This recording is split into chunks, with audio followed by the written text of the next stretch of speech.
This is Inside Indiana Business Radio for Wednesday, April 2nd, 2025. I'm Mark Mazurek. Michigan city officials have preliminarily selected a developer and are moving forward with a major project to bring a grocery store and as many as 540 apartments to the city's burgeoning downtown core. The $200 million project is known for now as the 5th and Pine Street project, as it would go in on 3 blocks in the city's downtown. Clarence Holst, director of the Economic Development Corporation Michigan City, said the city is beginning negotiations with Chicago-based DAC Developments to build the mixed-use project.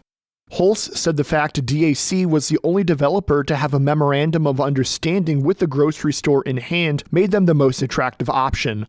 Michigan City officials have emphasized the need for a grocery store in the downtown area, calling it a food desert. It will tie the east side to Franklin Street, which is our main corridor for downtown. So it's expanding our downtown eastward. It's also the missing link for people living downtown. We are expecting roughly 2,000 people in the next 5 years living downtown. So having a grocer in the middle of all that is huge to getting people to live and work and, shop downtown. The project would be built in 2 phases and should have 540 total apartment units and a 40,000 square foot grocery store. If DAC gets formal approval, it could begin construction next year.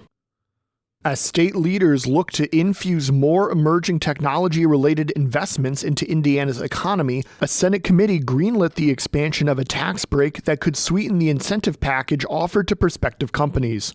Representative Ed Soliday authored House Bill 1601, which would expand tax breaks for projects related to quantum computing research, advanced computing, and defense infrastructure with investments of over $50 million within 5 years.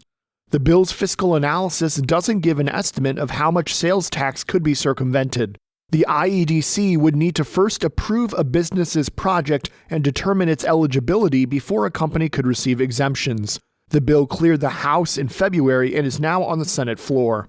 From the #1 source for Indiana business news, this is Inside Indiana Business Radio. To succeed, you need to stay informed. You need to be engaged. And let's face it, you need to set yourself apart from the rest by connecting with a company that brings you the best. Because in today's environment, business is an ever-moving target, and we'll help you chase it. IBJ Media.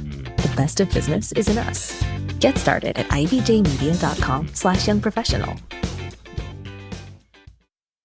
Mishawaka is getting some new kicks. The city recently wrapped a fundraising campaign run through the Indiana Housing and Community Development Authority's Creating Places program that will celebrate Mishawaka's history through sculptures of shoes.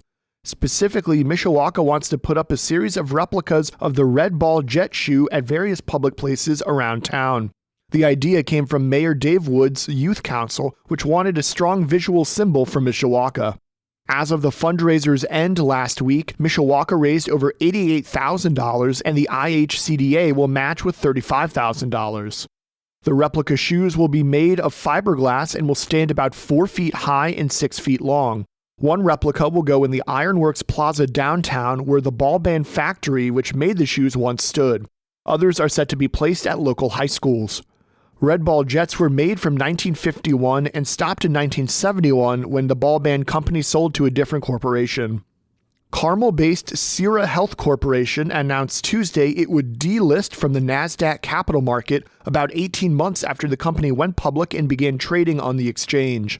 Sierra is a healthcare technology company, and it raised $5.3 million in its initial public offering in September of 2023.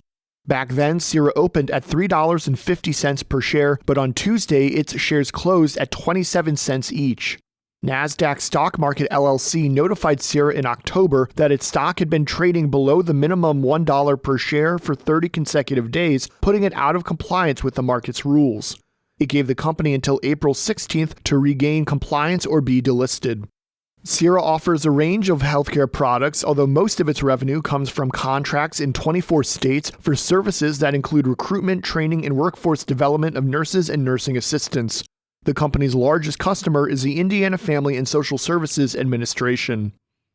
The CEO of Goodwill of Central and Southern Indiana, Kent Kramer, is this week's guest on the Business and Beyond podcast with Gary Dick, presented by PNC. A weekly conversation with high-profile Hoosiers in business, sports, entertainment, and beyond. Available now from your favorite podcast provider.